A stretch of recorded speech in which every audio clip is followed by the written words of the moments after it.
Good morning on this feast of the Epiphany. Today I want to talk about the Star of Bethlehem. I watched this very interesting video. It's by Rick Larson. He did a documentary in 2007. His video is called The Star of Bethlehem. Now he is a lawyer, and he was putting up his Christmas display in the front of his house, his nativity scene, and he needed a star to go with his magi that went with the nativity scene. And he wanted to do some more research about the Christmas star, the Star of Bethlehem. And so this lawyer, he went on a journey, really, and he documented it all in this video. And one of the things that he studied was, of course, the passage in Matthew where it tells us that the wise men, the magi, they were following this star from the east until it stopped over Bethlehem. And that is how they were able to find baby Jesus lying in a manger.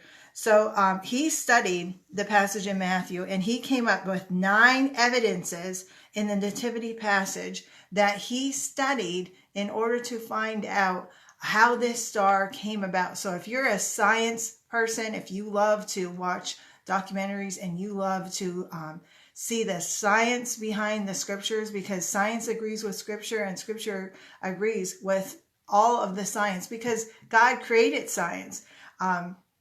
That's as simple as it is. And so these are the 9 things that Rick Larson found in scripture that he studied to find evidence of when this star appeared and how it appeared.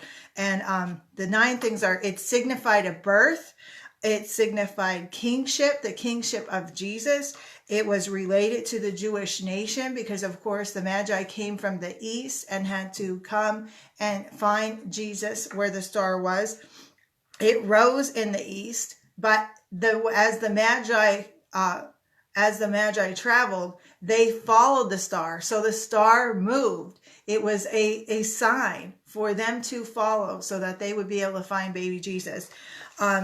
It was not known to Herod because when they came to Israel and they went to Jerusalem to meet with King Herod, King Herod didn't know anything about the star. So he was very intrigued. He wanted to know more about it. It appeared at a specific time. It endured over time. I mean, when it appeared, it did not disappear until its purpose was served. It was before the Magi as they traveled south to Bethlehem from Jerusalem, and it stopped over the city of Bethlehem.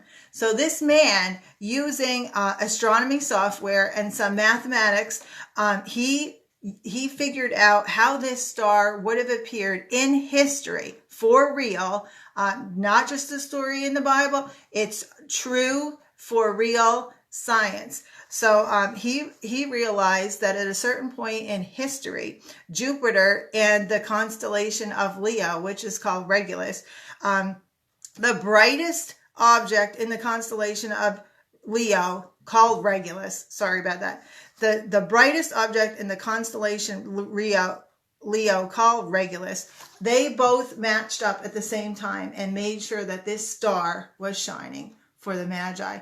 I think it's an awesome video. If you want something to do on this weekend of the Epiphany, watching the Star of Bethlehem by Rick Larson, you could get it on Amazon.